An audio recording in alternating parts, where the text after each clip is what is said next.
Here we go with another AFL Fantasy team analysis video for 2025. Today we are talking about the Port Adelaide Power.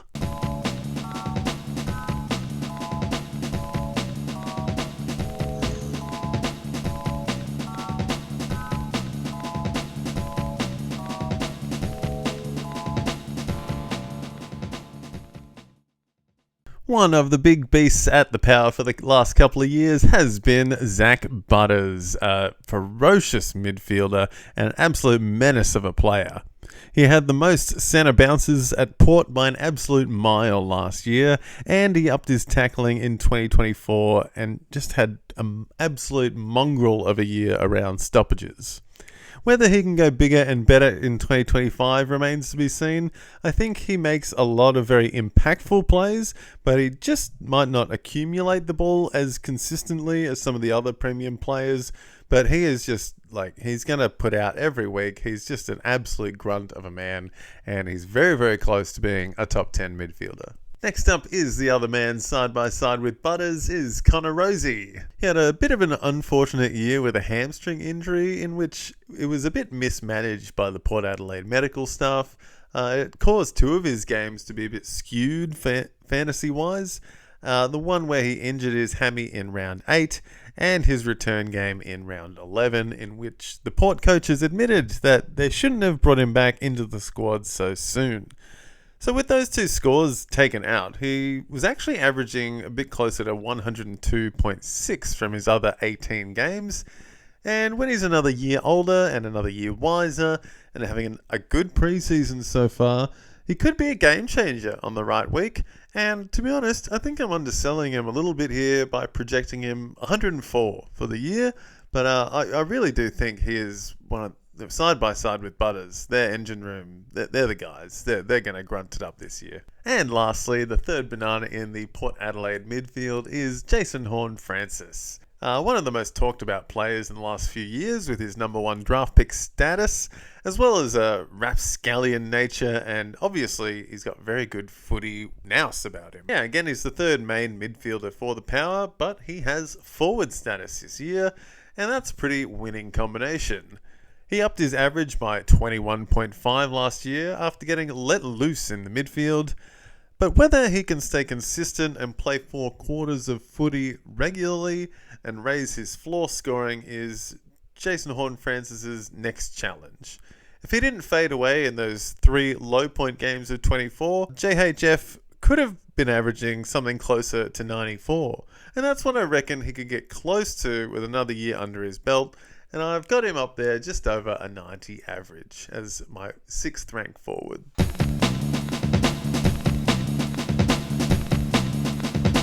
Couple of breakout and sleeper options for the Power here. First one is Sam Powell-Pepper, who is a forward coming into this year. He played 3 games last year at an average of 56.7, then he missed most of it with an ACL injury. He's recovered from that and feel like he's going to be playing round 1 this year.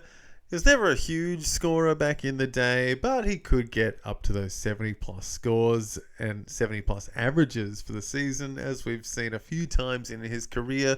So just a good pickup in the forward line if it's a bit thin later on draft day. Another breakout contender is an old dog in the form of Rory Atkins. Everyone laughed when he got traded to Port Adelaide in what seemed like a bit of a nothing exchange in the trade period, but the Rat could sneak his way into the Port Adelaide squad come round 1, and I reckon it could be off the half-back, and he could be getting some kick-ins this year, a role where he did play in the rare opportunity at the Suns.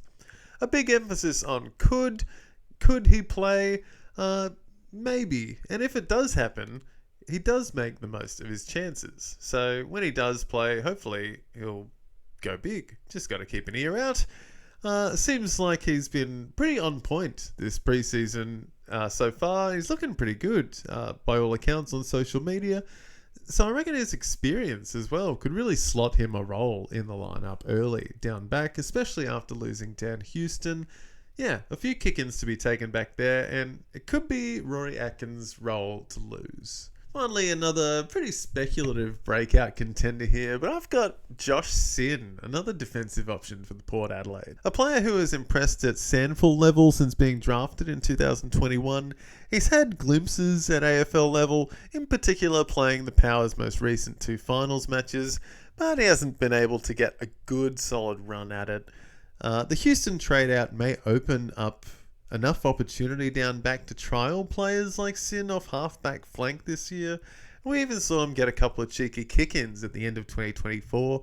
So just one to look out for off the FA or even right at the end of your draft if you're looking into him in the preseason. If he's looking good, could be one really late on draft day.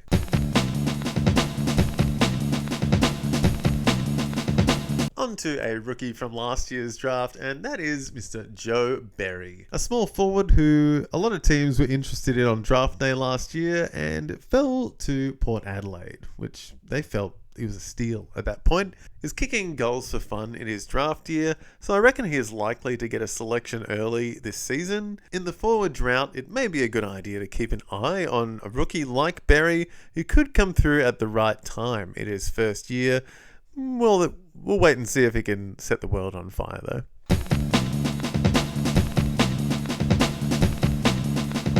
And a couple of guys to beware coming into the new season. And first and foremost is Todd Marshall, who has managed to rupture his Achilles in mid-January of the preseason. And he's going to be sidelined for a while. I'm thinking like months and months.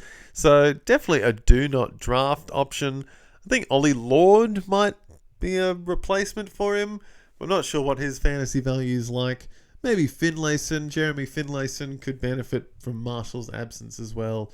Be interesting to see who fills Marshall's role. And finally there, I've got the old dog in Travis Boak as someone just to, not get too keen for this year. He's entering his 19th season and equals second oldest player in the AFL with Todd Goldstein. He could be on the decline more in 2025. He might be worth a very, very late draft pick on draft day, but he's not even a forward anymore. He's just midfield only, so I'm probably going to steer clear from him completely on draft day, but I do have him as a cheeky midfielder 95 in my rankings. So there you have a few Port Adelaide players to think about come draft day this year. Hope I've given you some insight into these players, and if you like what you saw today, please consider liking and subscribing below. Up next we'll be doing Richmond Tigers, and that's got some interesting prospects coming through there, so tune in for that one next. See you then.